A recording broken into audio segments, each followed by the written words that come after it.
we can't live without, but it's also a core component of virtually every disease process known to man. We're going to touch down lightly on the energy pathways, and very lightly on microbial management, which is another level. Thank you. Sorry, it just Another level of my that I'm going to be adding in to the class and have been implementing in my practice. So let's just dive in and start talking about digestion. Now, a lot of you are all very smart, educated people, and so a lot of what I'm saying will be review for a lot of you. You'll also be saying a lot of things you already know. But it's probably not stuff you think about every day. You just take it for granted. So it's not a bad thing to review what goes on with digestion and body function. Digestion starts in the mouth. It starts with chewing. You mechanically break down your food. You secrete saliva through your salivary glands that starts breaking down the food. And chewing is important.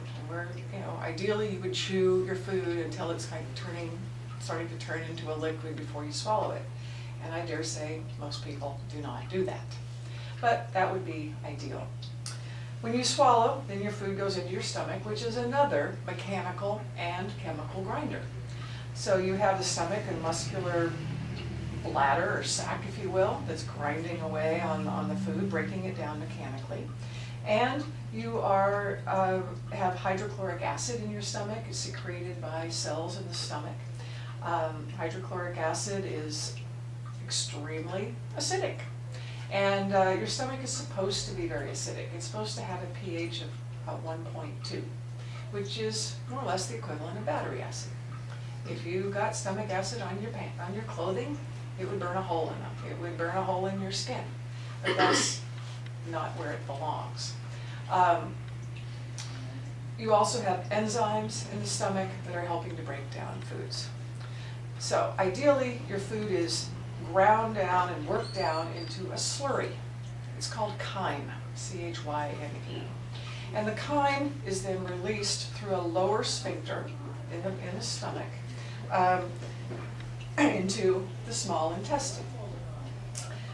And as it exits the stomach and goes into the small intestine, there are chemical sensors here that kind of assess the food. And based on how much fat is in that food, your gallbladder, which sits here, is going to contract and release bile into that chyme. And that's part of and adjusts the pH. Does a bunch of things, really. Because if you dump stomach contents of 1.2 into your small intestine, you would be burning up. And frankly, that's what happens in some cases with gallbladder removal, liver congestion. You don't produce enough bile, you don't get enough bile in there, so you have your stomach contents dumping into the microbiome at the wrong pH. I'm going to track through the digestive tract, and then we're going to back up and talk about the liver and pancreas and the individual organs a little more. So the small intestine, which is about roughly 22 feet long in physical length, is where your food is really absorbed.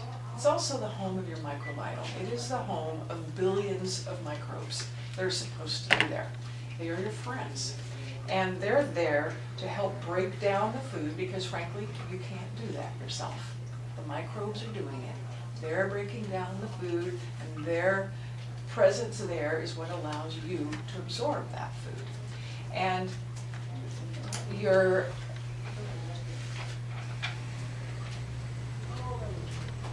in the small intestine, you have what are called villi. So let's say you have a small intestine that's this big around, and inside of that intestine, you have these little villi that are pointing in. So it increases the surface area like crazy. It's just amazing. I I can't remember the number now of, how much surface area you have in your small intestine, but it's astonishing. So you have this little tube with all these villi, and the villi provide, tremendous surface area for absorption. They also provide tremendous surface area for your microbiome to live on. All those billions of cells have surface area to live on, and they have all kinds of nooks and crannies to kind of hunker down in and get and hide in. You get your microbiome, the first microbiome, from your mother, and you get it as you pass down the vaginal canal. Now, if you are a C-section baby, you didn't get it, and it took them a long time to kind of figure out that C-section babies were having a lot of health problems that vaginally born babies weren't having. So now they're taking and they're swabbing C-section babies with secretions from the mother, so that they get that at least on, something going on. Your first microbiome comes from your mom, and then that microbiome is going to evolve throughout your life. The food you eat, the environment you live in, antibiotics you take, other meds you take, the people you hang out with, everything affects your microbiome. And the microbiome, we're going to talk more about that later, so I'm going to move on past that. So you have the small intestine, and you can think of the small intestine as being a coil that's pretty central, right behind more or less behind your belly button. And here on the lower right side, your small intestine connects to your large intestine. And there's another valve there. It's called your ileocecal valve, because it's the ileum, which is the lower part of the small intestine, looking into the cecum, which is the beginning part of the large intestine. And at the bottom of the cecum, there's this little tadpole kind of thing called an appendix that some people have had removed. Medical profession has been able to figure out its purpose until quite recently. And now they're kind of thinking that it's kind of like a depository for microbes. It's kind of like the oil can. It's like the microbial oil can for your large intestine. Your large intestine has a microbial community too, and it's a very, very important one. You are continuing to do some absorption in the small intestine, and that would not happen without the microbes. You're also, breaking stuff down further, and I kind of think of the large intestine like your trash compactor. It's kind of you're squeezing the last of the, juice out of your food that you've eaten. You're extracting the liquids from it, because in your stomach and in your small intestine it's turned into a liquid kind of slurry, but hopefully by the time it leaves your body, it's something a little bit more solid. An interesting fact here is that over 70% of your poop is not food. It's actually dead cells being sloughed off from your microbiome and from you, which I find rather fascinating. Yeah. That seems like pretty high. It seems pretty high, doesn't it? Yeah, I know. That's what I thought. That seems like an awful lot, But that's what sources say, and it's been a while since I looked at that. You're shedding stuff through your intestines. Yeah, you're sloughing. You're sloughing. Well, first of all, your microbiome is constantly turning over and dying. You have billions, if not trillions, of cells there that are constantly dying and replacing themselves. Right. So those are shedding out. And the inside of your intestinal tract is a high turnover tissue. So it's turning over very quickly. So you're sloughing a lot of cells. Normally, even a healthy person, you're supposed to slough a lot of cells from the inside of your GI tract. And that's all part of your waste material. So let's back up a bit. Let's come back up here to the liver. Your liver is your second largest organ, your skin being your largest. And it is an organ of elimination as well as many other things. Your liver is said to have over 500 functions. It includes detoxification, breaking down hormones for recycling, breaking down proteins for recycling of amino acids, breaking down fats, breaking down carbohydrates, inflammatory control, immunity. That's 7 major things. And it has at least another 4.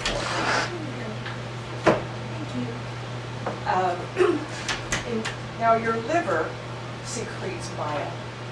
Bile is a watery substance. It should be thin like water, and it should be bright orange. And it's secreted by virtually all of the liver cells. How many of you have ever dissected a liver? Taken a piece of liver and cut it, taken a good look at it. Okay. You might do that. I have an entire cow liver in my freezer right now, and it's a work of art. I mean, it's amazing. You might bring it in. But the liver is like a giant sponge. If you think of your kitchen sponge, it's very much like that texture. It's just all full of little holes. It's, there's kind of, as you move outwards in the liver, the air, it gets to be a tighter sponge. And as you come more central, the holes get bigger. But the liver secretes bile, and the bile performs a number of functions. It performs the function we talked about a little bit earlier, in that it's secreted in response to fat, and it acts like a detergent. What does a detergent do with fat? Grease.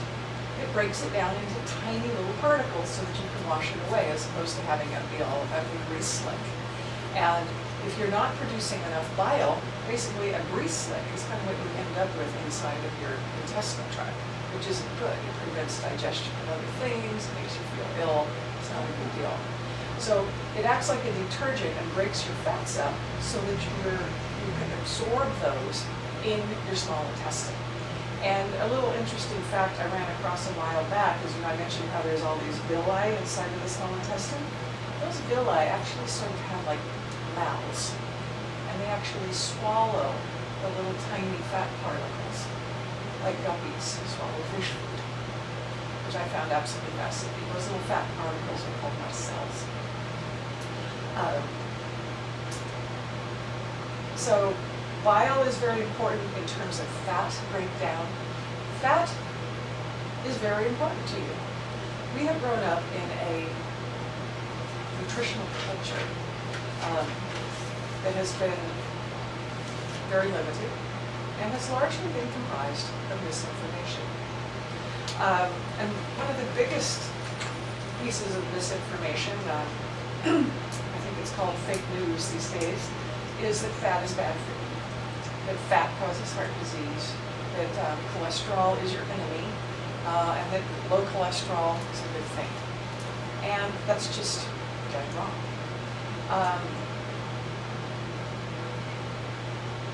Fat is your primary nutrient, or it should be.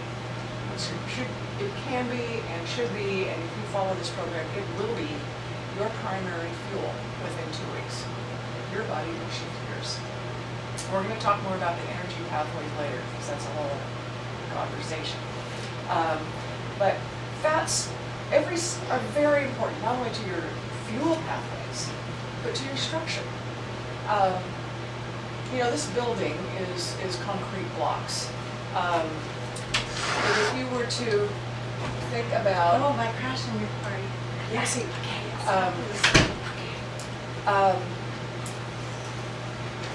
every cell in your body is made of is created, it's like a membrane, a sac full of salt water, think of it. That sac, that membrane, is made out of fats. It's a lipid membrane. Without that, you don't have good cell integrity. You don't have good tissue integrity. You have flabby skin. You have, flabby tissues on the inside. Things don't work so good.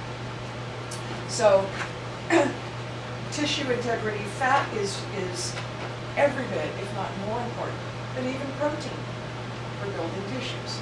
Fat is fuel. Furthermore, even though technically cholesterol is not exactly fat, it's a sterol, cholesterol is a very close cousin of fat. And your body depends on cholesterol so much for so many things that it can make cholesterol out of anything. It can make cholesterol out of fats. It can make cholesterol out of carbohydrates.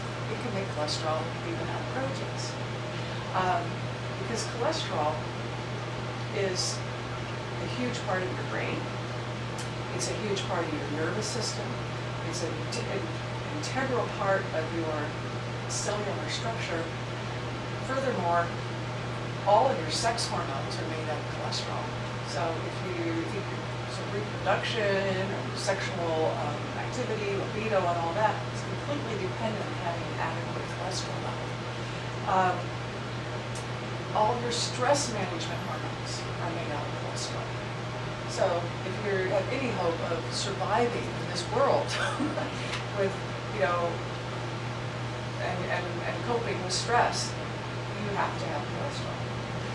The interesting thing about cholesterol is that very little of it is actually absorbed through your dietary pathway. Less than 15% of your total serum cholesterol is actually taken from what it is you eat. The rest of it is made by your liver. Your liver makes your cholesterol, and it makes 85% of it.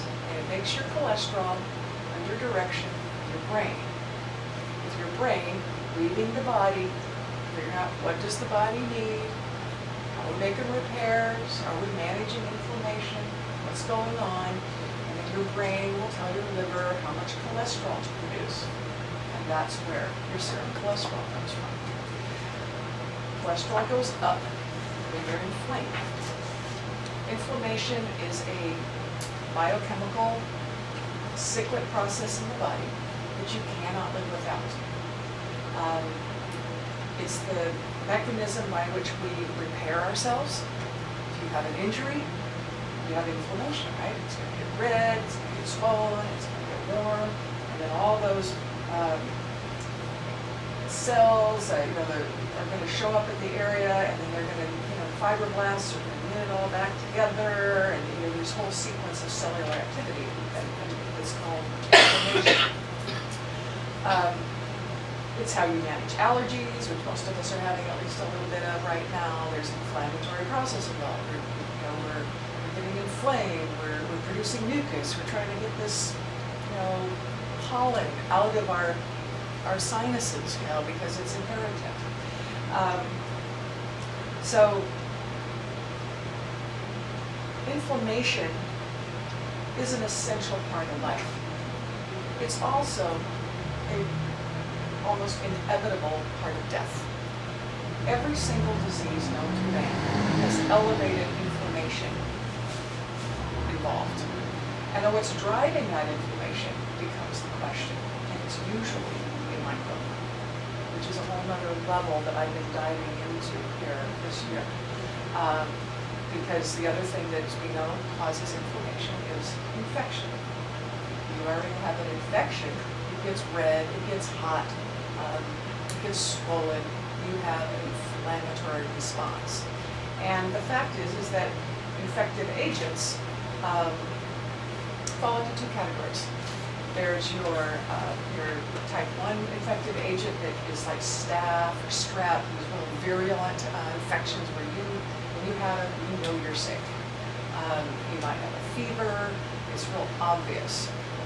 And that's really what antibiotics were designed for.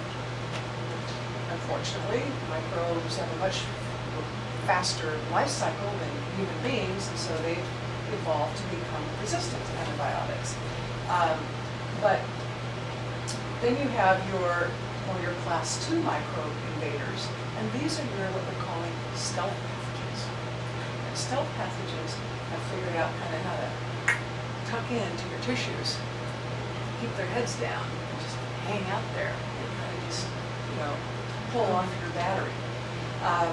And in the long run, These are the things that cause disease. In fact, there isn't, what I can tell, a single disease known to man that doesn't have stealth pathogen at its root.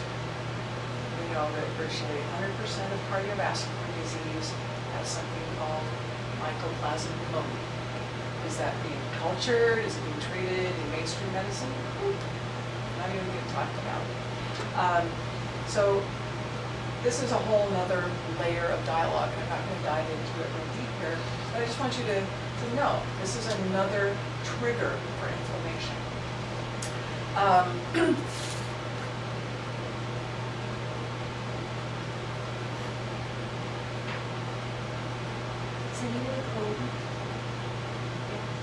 Okay.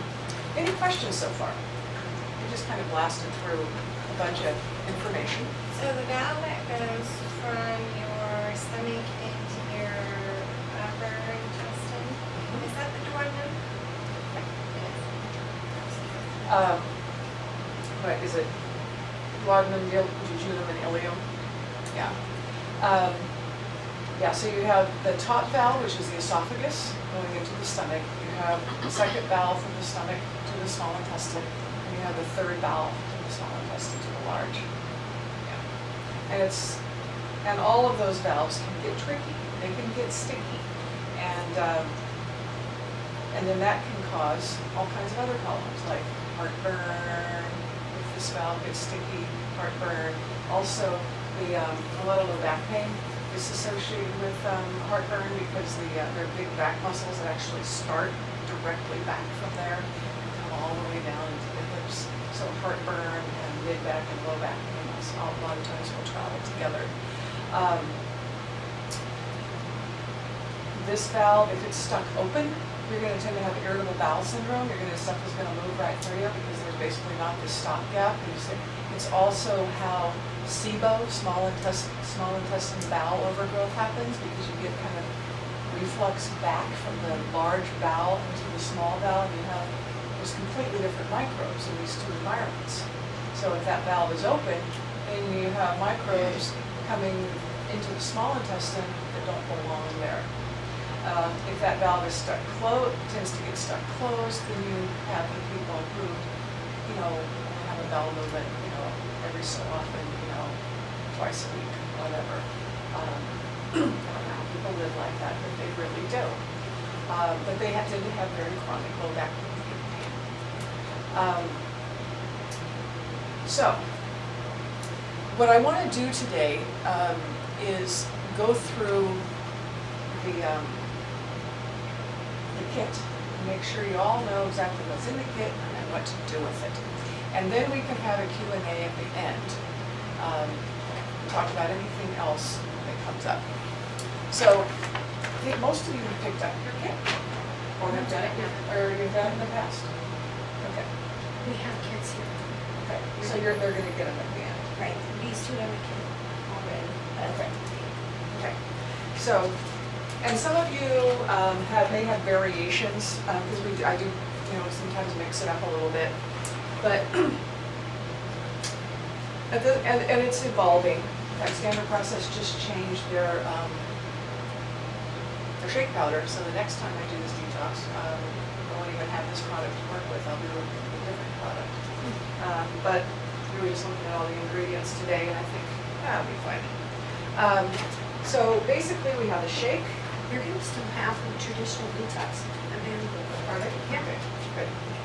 And we have some minerals. We have a detox. Some of you have SV Cleanse. That's the one I usually use, but every bottle of it's in a bag somewhere. So you'll have a detox formula. You're going to have MCT oil, and you're going to have a canister of hemp hearts. And in this case, I just have these little bags of hemp hearts. How many of you have tried hemp hearts before? So good. Everybody. You've had Well, to. I cracked it and see. Okay. As I was going to say, I'll pass them around if you want to, sample, pour some in your hand and sample some. But that seems like you're all familiar. Okay. So basically, you're going to. You also have one of these, and you're in here. You have a roadmap. This roadmap is designed that if you just read it and follow it, you really can't go wrong. You're gonna, for each meal, and if you're used to eating 3 meals a day, I encourage you to do this 3 times a day. If you're used to eating twice a day, do it twice a day. I'm not asking you to add a meal. But at least, probably 2 or 3 times a day, you're going to make a shake out of the SP Complete in your shaker. And you can use water. You can use an unsweetened nut milk, like almond milk, cashew milk, hemp milk, coconut milk, but it needs to be unsweetened. Do not use soy milk and do not use rice milk. It's both of those. Rice milk is sugar, it just is inherently sugar, it's not a nut, it's a grain. And soy milk has nasty things in it. So you can also flavor it up with things like vanilla, cinnamon, nutmeg, whatever kind of spices you might prefer. You can actually make it taste pretty good. Other things that sometimes people put hemp hearts, because I'm also asking you to include 2 to 5 tablespoons of hemp hearts per meal. Some people will put their hemp hearts in the shake. It makes it thick. I don't like that personally, but some people do. You may choose to just eat your hemp hearts straight, or use them like Parmesan cheese and sprinkle them on top of your soups and salads and whatever else it is that you're eating. But hemp hearts have a tremendous amount of nutrition. I think if you had to just subsist on one single food, this would be an excellent choice. Of course, we're importing them all from Canada because we're too foolish to grow them ourselves. The other thing that is in your bag is MCT oil. Now, MCT oil stands for medium chain triglyceride oil. It's basically a clarified form of coconut and palm oil. And it's in your kit because it's basically like mainlining energy. And one of our objectives is to switch your energy pathway from sugar burning to fat burning, and MCT oil helps make that conversion. MCT oil also, helps just to pop the energy. It's converted to energy by the body really fast. You don't really have to digest it, put it through a bunch of metabolic process. You just take it and real fast you're going to feel a surge of energy. Sometimes people can feel a little too much energy. That's why I tell you to start slow. Start with a teaspoon, work your way up. If you notice that you're feeling a little too busy in the head, or if you feel it in your gallbladder, then back off. The other thing that MCT oil is good for is kicking over the bowel. If you are having a tendency for it, if you're feeling constipated, provided this doesn't cause you to have other problems, you can use this as a bowel encourager. Some people put the MCT oil in their shake. Other people just take it by a spoonful because they really want to measure. It doesn't really have much. I really like in the shake, actually. It changes the consistency of it. And down the line, when you've made friends with it and know what your tolerance is, you can mix it with olive oil and just make it part of your salad dressing. It's also great cooking oil. It has a very high smoke point. So you're going to be doing your shake. Whenever you do a meal, you're going to do your shake. You're going to add MCT oil to that shake if you want to. And then you're going to be doing a detox formula. Now, for most of you, that's going to be SP Cleanse. I think a couple of you have other things. With SP Cleanse, you're starting off, you're doing, the first week, you're doing 7 capsules 3 times a day. So you're doing 21 capsules a day. It's a lot. And you're going to go through 1 bottle in the first week. The second week, you're only going to be taking 5 capsules twice a day. So the second bottle will last you for 2 weeks. In addition, you're also going to find that in your kit that you have a bottle of minerals. This is Mintran. This is a plant-based mineral that's providing your body with a good, well-balanced form of plant minerals. And that's how we need to take minerals. We need to take minerals from plants or animals. An awful lot of the minerals that you buy in the stores are basically mined minerals from the ground. We don't absorb those really well. It's pretty much a waste of money to buy those. So Mintran is a nicely balanced mineral that helps. It's also calming, which most of us can use. When you shift over from sugar burning to fat burning, your body makes some changes. Now it takes about 3 or 4 months for your body to really become adapted. We call that keto adapted. And in the early phases, when your body is shifting gears, you're going to be collapsing a lot of fat cells. You're going to be losing a lot of water. And with that water is going to go minerals.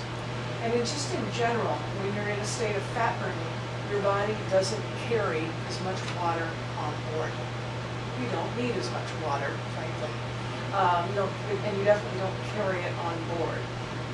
Nor do you, and so there's some mineral imbalances. So there can be a tendency for muscle cramps when you're in the early stages of ketosis until you're adapted, which is why the mineral is in the bag. If you get muscle cramps, the most common time for those to happen is like early in the morning when you're waking up and kind of stretching your legs and all of a sudden there's a muscle cramp. I recommend you have this beside the bed. Just put 3 or 4 of them in your mouth, chew them up, and chase it with some water. And that muscle cramp is probably going to be gone within a minute or 2. It's really fast. And if you have serious problems with that, let me know. All right. Now, so you're going to do your shake, your MCT oil, and you're going to do some hemp parts and your supplements. And then, if you're still hungry, you're going to eat off the page. You do not have to eat off the page. If you're satisfied after having the shake and some hemp parts, stop there. Especially if weight loss is a goal, you're not into pushing, more calories than you need. However, if you want to eat more, you have a lot of food listed on the page. Now, this is an anti-inflammatory food plan. It's also a food plan that will shift over 90% of the population into nutritional ketosis within 2 weeks if you eat on this page. You have the green is all vegetables. The vegetables I want you to prioritize are the ones that are in italics in the first column. Those are your bitter greens, which stimulate digestion and the digestive cascade, and your cruciferous, which provide sulfur and components that drive the liver detox pathways. So these are your natural detoxers. And I'd encourage you to make them a regular part of your diet, especially if you don't like them. Because if you don't like them, you probably need them really bad. But these are the things that are going to just be your natural detoxifiers and help keep your microbiome healthy. Down the line here, you'll see avocados. Unless you're allergic to avocados or don't like avocados, I would encourage you to eat at least 1 avocado every day. Avocados are like a vegetable, or it's actually a fruit, but it's very high in fats, healthy fats. It's also very high in fiber, which is really good for your gut, and very filling and satisfying. It also has twice the potassium in banana. I hear a lot of times people say, I can't give up my banana, I need my potassium. No, you don't. Eat an avocado instead, and it won't spike your blood sugar like a banana does. The other thing I really like to see people incorporating is celery. Celery has a good source of well-balanced sodium. It's also a great source of fiber. All those stringy stuff in there is really good for the gut. It makes it for great. It's a great prebiotic, which is what we call the fiber in the gut that the microbes like to live in. Call it habitat. Celery is also crunchy. And crunch and texture is something that people miss. So I don't want you to be eating potato chips. Potato chips are just one of the most nuclear foods out there. You know, a carbohydrate and a, hydrogenated fat. It is the perfect storm for inflammation. Yes, so celery is a great way to scoop nut butters. And which brings us over to the next column, which are your nuts and seeds. These are the real go-to snacks. They're all fair game. The things that have the highest amount of fat are macadamia nuts and hemp hearts. Best source of macadamia nuts I know of is Trader Joe's. But I'd encourage you to just have a little bag of nuts, handy all the time, in the glove box of your car, in your purse, in your backpack. Just handy, if you have nuts and water, you are good to go for days. Please avoid peanuts. They're actually not really a nut, they're a legume. And they grow in the ground and have a high level of old residues called aflatoxins, which is one of the reasons they tend to cause so many allergies. They also tend to just be mucus forming, and best to avoid them. Not that you won't ever eat peanuts again, but for now, let's just skip the peanuts. Proteins, basically eat the healthiest, happiest protein you can. Are there any vegetarians? Vegans? Good. So, healthy, happy protein, grass-fed if you can.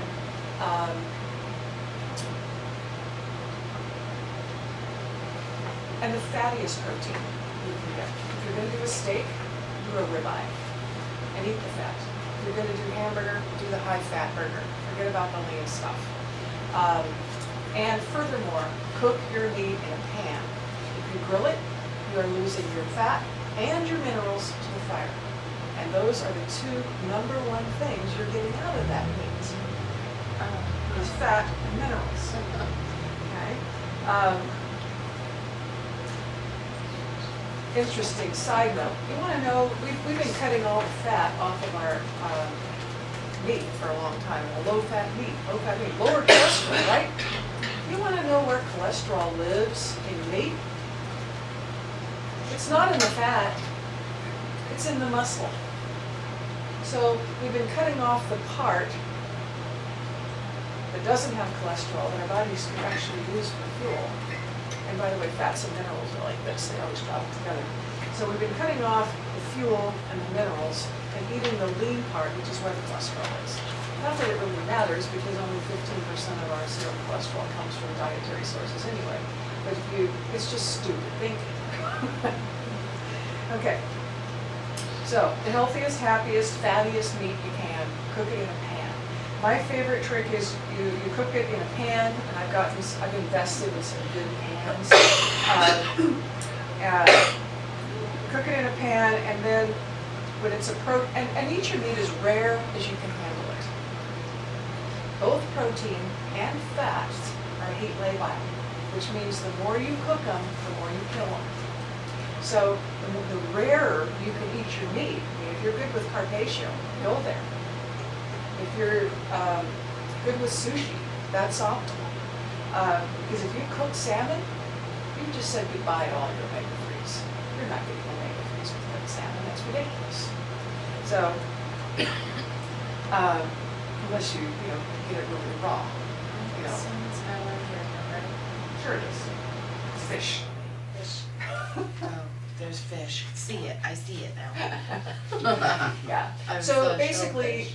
even though you might say, oh, what about parasites, or what about this, or what about that? Nutritionally speaking, you want to eat your meats as raw as possible. So anyway, my favorite trick is to cook the meat till it's approaching medium rare, and pull it off, put it on a plate, put a lid on it. It'll continue to cook. Then, take a bunch of these veggies from this italicized area, chop them up, throw them in that pan with the fat, put a little water or wine in there, braise off the bottom of that pan, put a lid on it, and in a few minutes you're going to have a really nice sort of pan of greens that soaked up all that fat, you can put that beside your meat, and frankly, there's your meal. Speaking of meat, serving size. Nobody needs a piece of meat bigger than the palm of their hand. And frankly, if you're not growing and you're not gestating a child, chances are you only need half of that, especially if you're a woman. Now, if you're a guy and you have more muscles and you have a physical job, you're out there really working hard, and you're doing a lot of tear down on your muscles and rebuilding muscles, maybe you need, maybe you need that much. But we don't need nearly as much protein as we have been led to believe. And one of the great ironies here is the more I learn about protein, it's kind of amazing to me, and all these protein diets and protein shakes and everything. Protein activates a primary regulatory pathway in the body called the mTOR pathway. We've only known about it for about 25 years, actually. The mTOR pathway determines how your body is going to allocate the energy that it has. Is it going to allocate that energy towards building new cells because you're growing, or because you're making a baby? Or is it going to allocate its energy towards repairing the cells you have? So if you're growing or you're pregnant, you want your mTOR pathway activated. If you're not, you don't. Because what happens when you activate cell reproduction when you're not growing and you're not making a baby? Tumors, cancer, bad things. So what the research shows is that protein, when you eat more protein than you need, which isn't that much, it shortens your lifeline. It's directly proportional. Higher protein, shorter life. Who would have thought? I just learned that in the past year. Yeah, Wow. I mean, I've always associated protein with, building Right, muscle and good for you and right. And it is to a point. to a point, right? To a point. But And we've been taught that fat is bad. yeah, It gives you heart disease. And that's wrong. So, finishing out the food plan. There's your proteins. Here's a list of healthy fats. There's not every healthy fat listed here, but this is a good example of them. And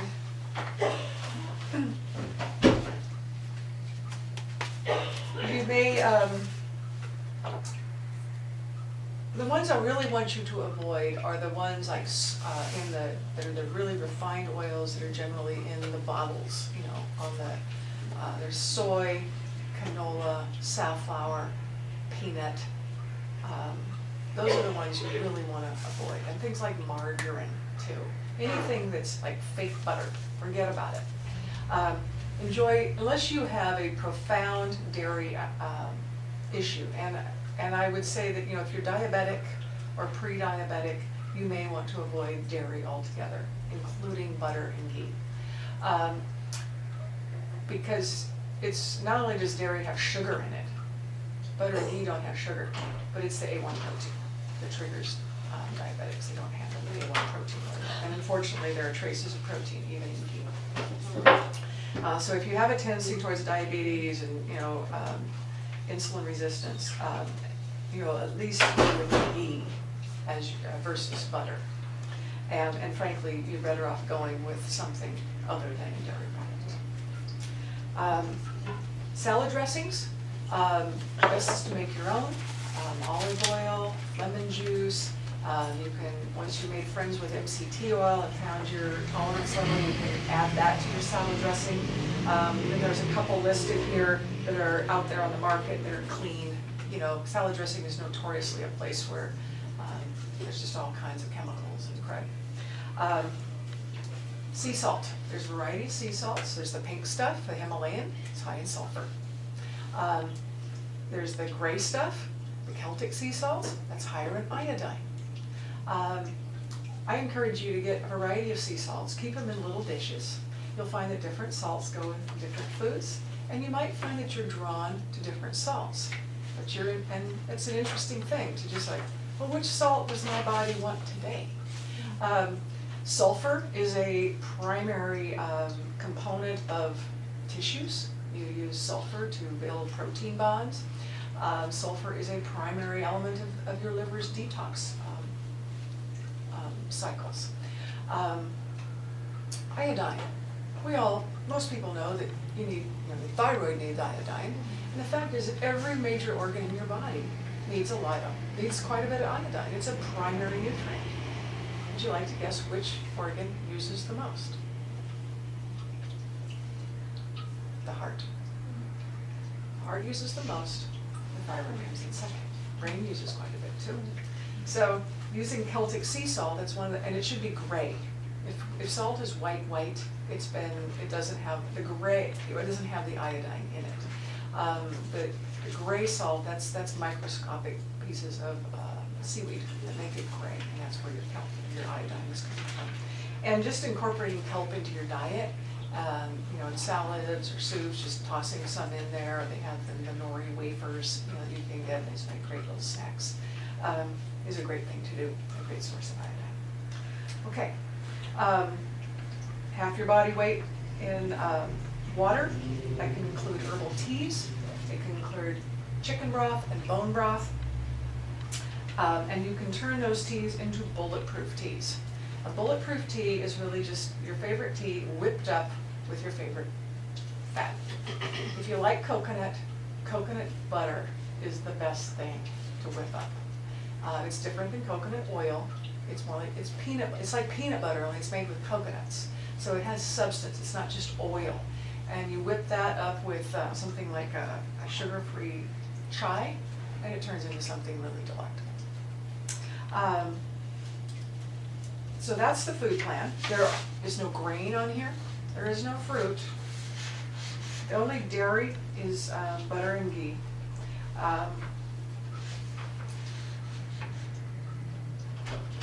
There's a lot to eat. Down the line, you'll add in other foods. But I found that this is a fast track to getting you into fat burning and to lowering inflammation. Okay, so we have the roadmap for the detox. You do the shakes, you do the hemp hearts. If you're still hungry, you eat off the page. And we have tons of recipes, and there are tons of recipe books out there, so if you need that, just ask. There's a little program guide. It has basic information. I didn't make it into a great big handout.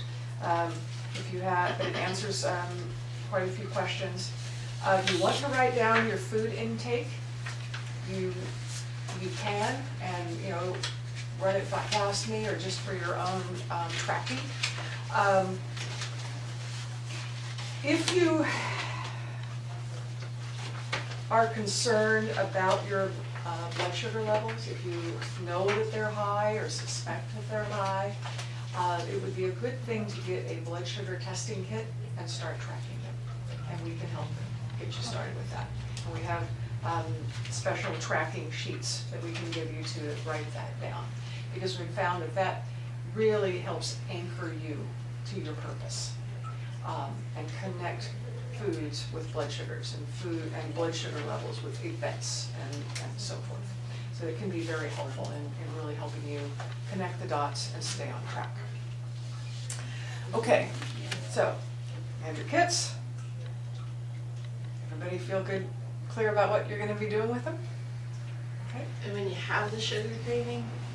When you have the sugar craving, eat something, have a shake, eat something off the list, have a bulletproof tea. That's the first thing. Okay. Have a bulletproof tea. The first thing to do when you have a craving, when you feel hungry or a sugar craving, is hydrate.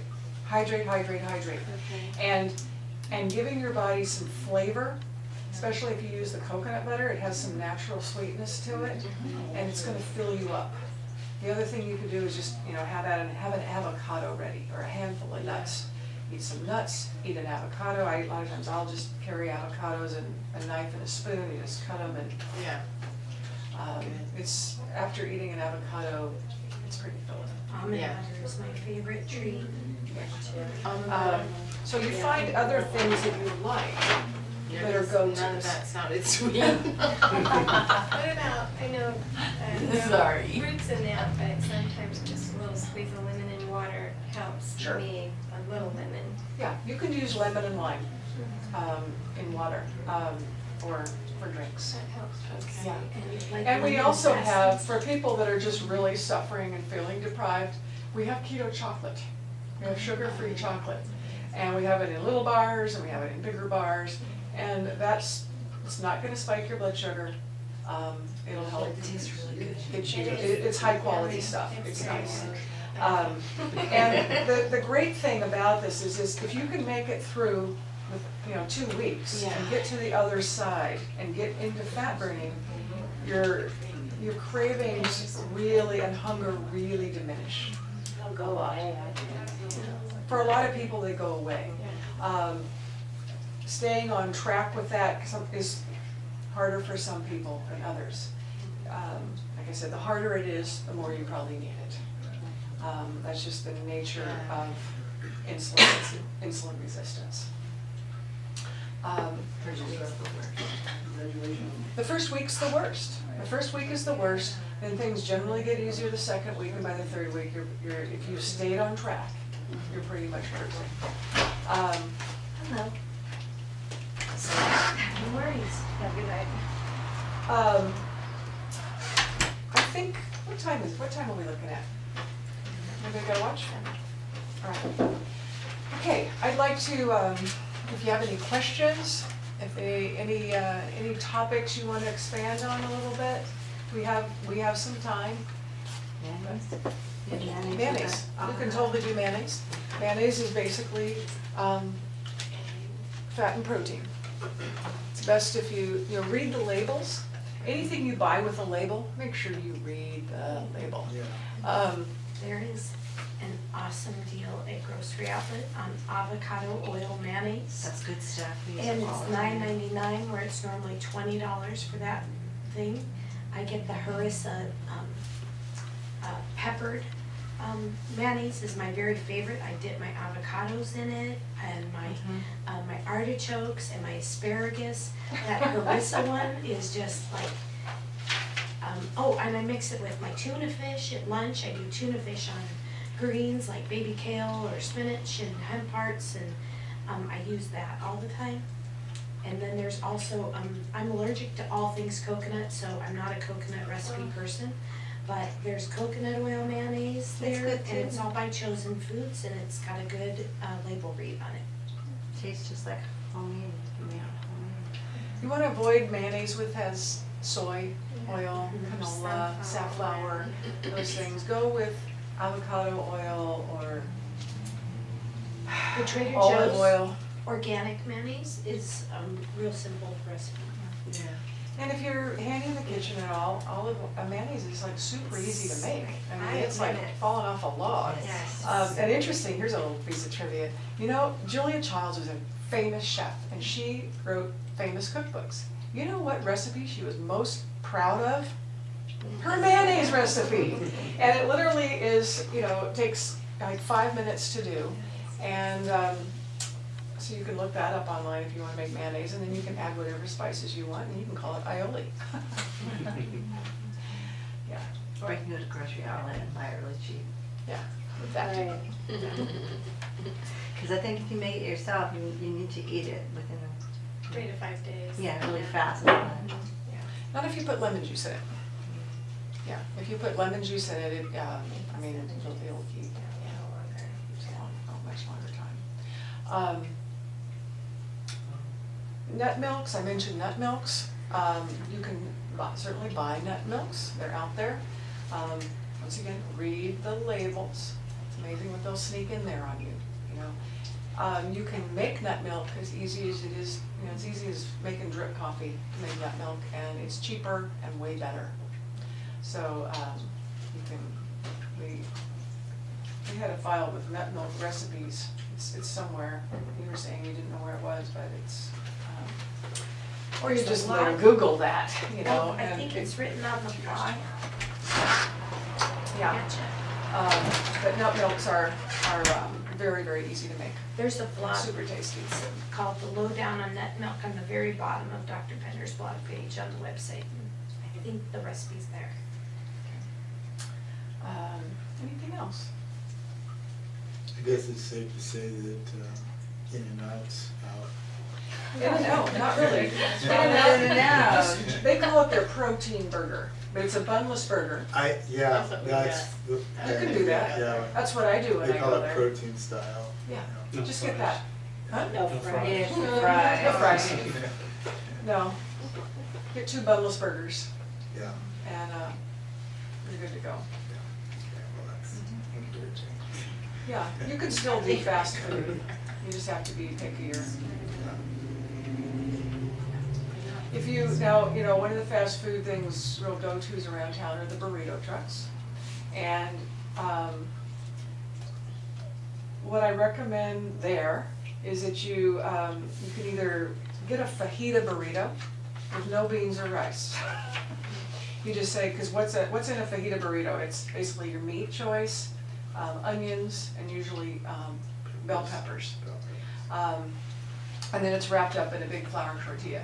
If they have a bowl, you could just say, I want a fajita burrito in a bowl, no beans or rice. It's basically, you'll end up with meat and onions and veggies in a bowl. Perfect. I do that at And you can do Chipotle. cheese on, you know, well, we're not doing dairy right now, but you can get avocado, guacamole on there. It turns into some, or you just get a tostada, but, you know, tell them to keep the chips, you know. You can make So you some- just basically, they'll accommodate you, they want to give you Yeah. food and they want your money. You can have a Subway as a salad, a lot. Yeah. Just chopping it for you. Chico Locker and Sausage will do your deli sandwiches on a salad, as well as the Jersey Boys Deli right down here. I'm sorry, I know. Chicken No, meat it's a good thing, what's you're their not source- sorry. Do you know what their source of meat is down at Chicken Meat? Chico Locker and Sausage, Yeah. they vary. Yeah. If they have it available, I did find that their chicken sometimes is not the most organic of chickens, so don't go for chicken. But if their beef and pork products there are They're fabulous. good, okay. In general, you know, we live in one of the richest bread baskets in the world. And so we have access to, you know, wonderful vegetables and pastured animals and chickens and so forth. The best way to access that economically is to have a freezer at home, and then you buy your animal from the farmer. I'm getting a half a pig and half a cow this week. We get one in June, half a Yeah, and it literally cuts the price in half. You have to do you put a chunk of money out, but then you're covered for a year. We've done our own pigs before. So I have a question about getting into ketosis. Yeah. So if you were just gonna do the shakes, but should you also do the low protein additional MCT oil? Because how much oil should you be doing a day to get it? Because I'm You trying know- to think about what I did before and what I've done, and it seems like I need a fair amount of oil. You know, what really puts you into ketosis is not triggering your insulin. Everything triggers your insulin to some extent. So the fewer times you trigger your insulin during a day, the better. Okay. MCT oil is a source of energy. It helps kind of kick over your body's fat burning. Right. There are products out there like Keto OS and whatnot that you can mix with water and drink, and it'll just flood your system with ketones no matter what you're eating. I think that's ridiculous, and it could be dangerous. We don't really even know. My recommendation is if you have a hard time getting into ketosis, eat less often. Eat as late in the day as you can. Push your first meal till noon or 1 o'clock, and then if you can go with one meal, do it. And if you need a second meal, then do that inside of 6 to 8 hours. Because then you're only spiking your insulin twice. Okay. And you're doing it inside of in the narrowest window possible. Ultimately, the fastest, most direct route into ketosis would be fasting. It would be doing water only, or Are we gonna do that in this program?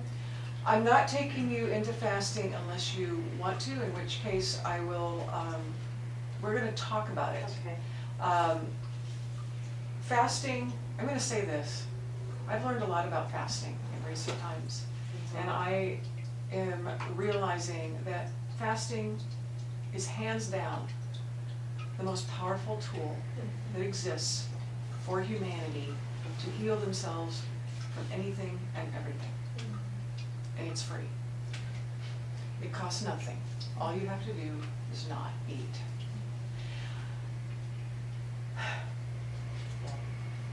And it's hard. Bone broth, do you like it or? Yeah, bone broth is totally, it's You on your can make it. list. Oh, it is? Yeah, Okay. it's on your Sorry. list, bone broth, chicken broth. Okay.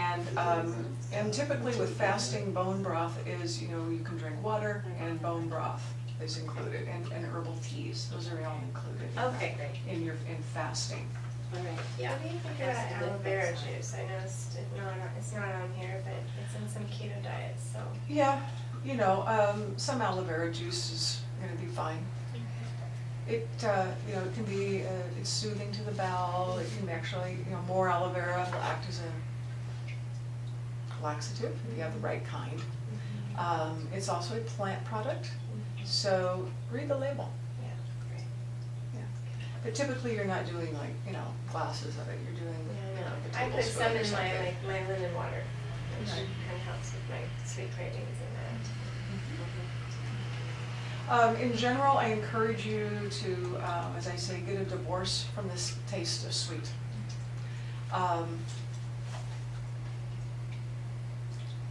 We are hardwired to like sugar. We genetically are still hunter-gatherers.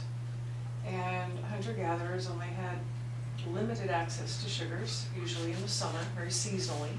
They find some maybe berries or crab apples or shoots in the meadow. And we're hardwired to go for those things because they put fat on our bodies. And that fat storage was what would get us through the winter and allow us to reproduce in the spring.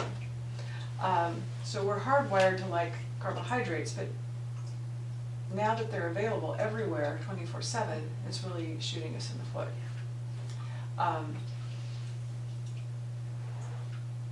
When you dabble with sweet things, you kind of keep that sweet tooth going, you're kind of shooting yourself in the foot too. Keeps you craving. It does. It keeps you craving, even if it's, sugar-free sweet, doesn't spike your blood sugar. It's still gonna keep that craving going.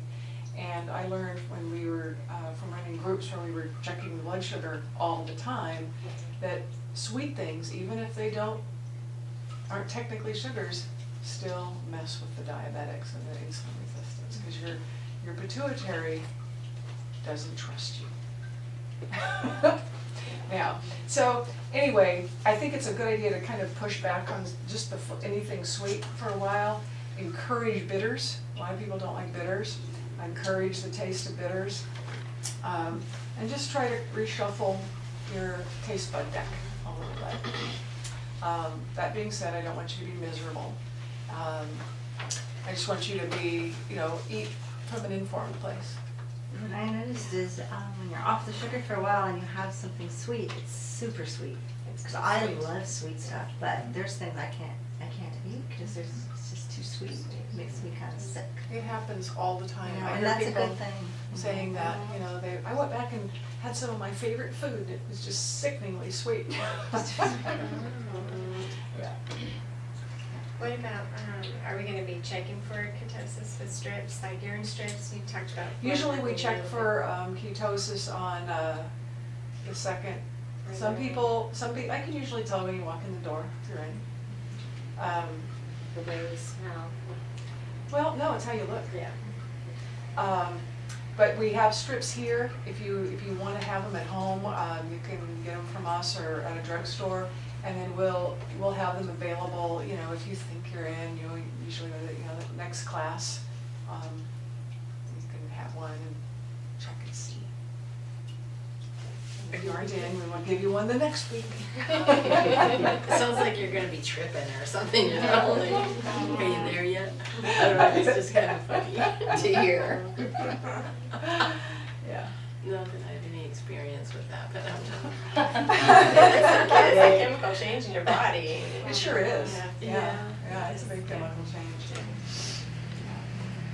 All right, Alrighty, thank you. go forth. You know, Eat I mean, fat. when I look at what I'm not supposed to eat, that's what I've been eating, so that's bread, cereal, grains, pasta, rice. Yeah, Can you do that? I know. The food pyramid has been upside down for decades. Yeah, right. So, Funded by our government. yeah, funded by our government. Here is not about that, right? I ran across a little factoid here. I was listening to a lecture on audio book on fasting here. I was doing a drive last week.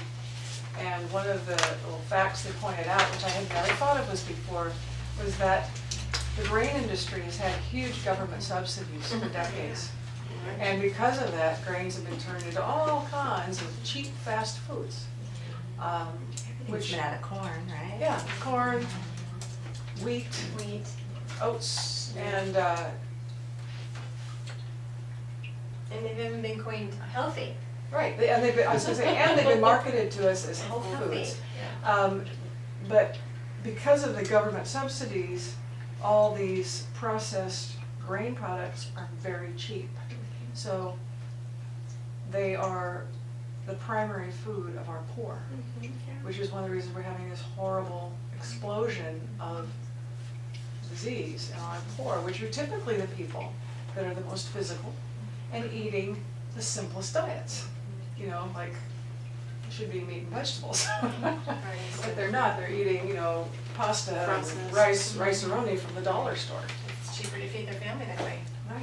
Yeah. So in a way, our government's really, it's really put us where we are. Have you ever heard of a vegetable subsidy? Broccoli I have a subsidy? question about the MCT oil. Is there differences in the brands of the different kinds of MCT? I'm sure that there are some differences. I haven't, gotten into that significantly. Does it need to be refrigerated when we No. open it? Mm-mm. Okay, there was some stuff we Leave had a the lid long on. time ago. Okay, And Air Don't oxidizes. put it in the window. right. You it's don't, kind you of don't dark want bottle. light or air, but, so just keep it out of the window and screw I the would lid on. start with just 1 tablespoon to see how your body. Yeah, reacts to I it. would start with a teaspoon. Yeah, because in the beginning, it does go right through you. Okay. I don't know, I still take it and I don't notice it like I used to, but I remember that first week. It can move you. Yeah. Which can come in handy sometimes, Yeah. and not so much others. So have you all done this before then, everybody except for us? Oh, you haven't done it either? I haven't done this program, but we got a little anxious about a month ago. We had another friend that was doing it, so we kind of started doing keto, but it's not particularly this, and I like all the education that goes with this. Yeah. I like all the knowledge that comes with it, so. And this forum to be able to ask questions and Right. stuff. Yeah, I started teaching keto close to 10 years ago, Oh, is that when it right? wasn't, Called keto. well, nobody knew what it was, everybody thought it was thought it was crazy.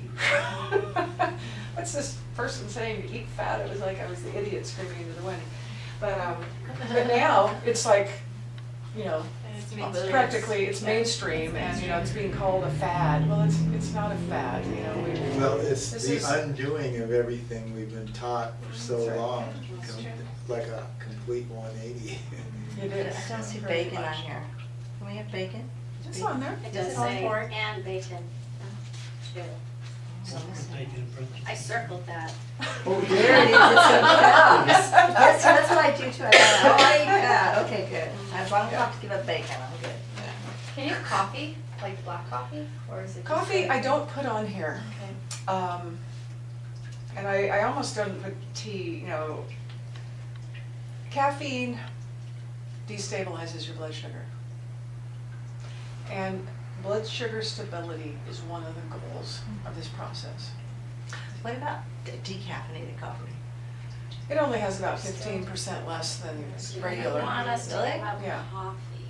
Hmm? No, it's hard, that's hard. That's my Now, hardest one. if That's what I that's, like if with that's your make it or break it thing, Oh, I'll go give ahead it and do up, your but I'm coffee. miserable but coffee, the first 4 days.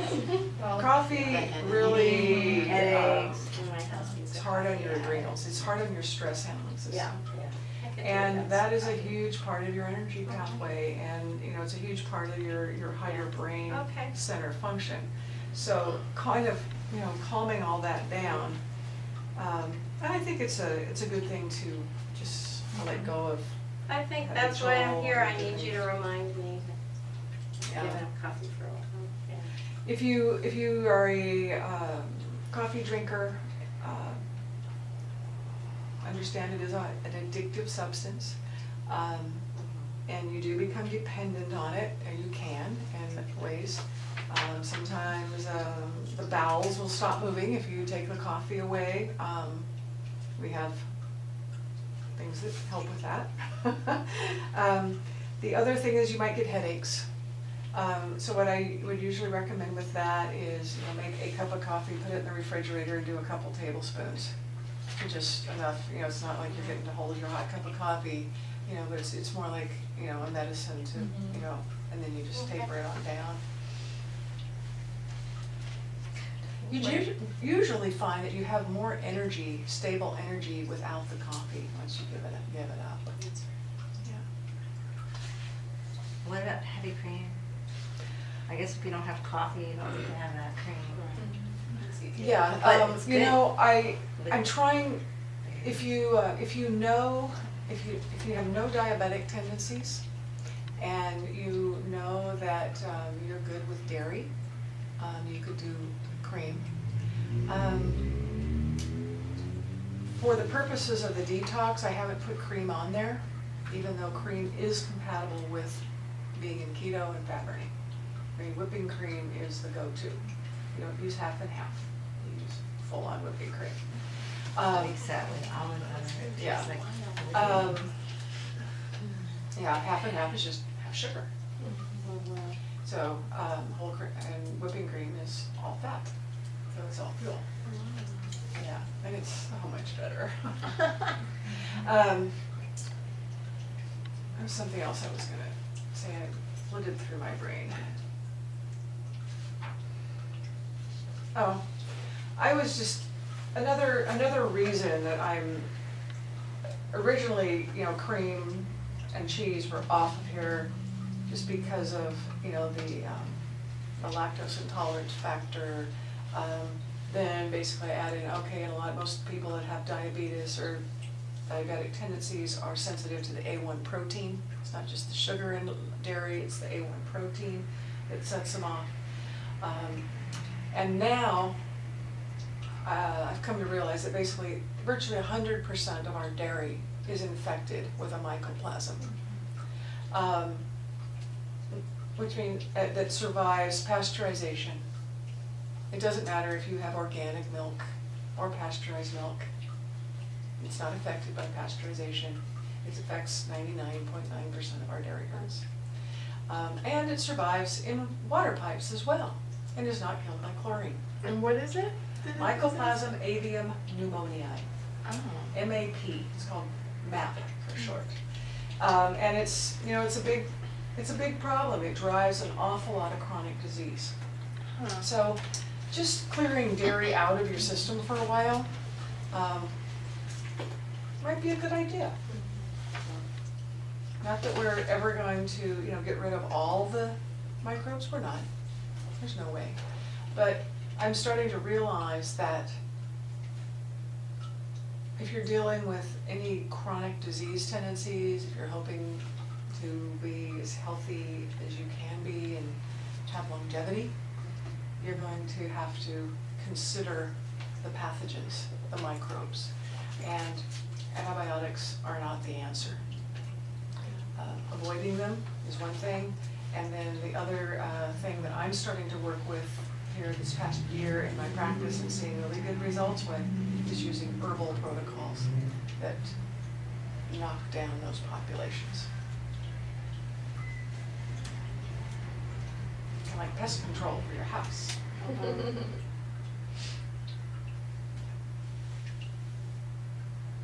Okay, I forgot, I knew I had another question, I'm sure I forgot it. you can call us, you can email. Call, email, drop in, whatever you need. Text, No, we don't text, okay, so, sorry.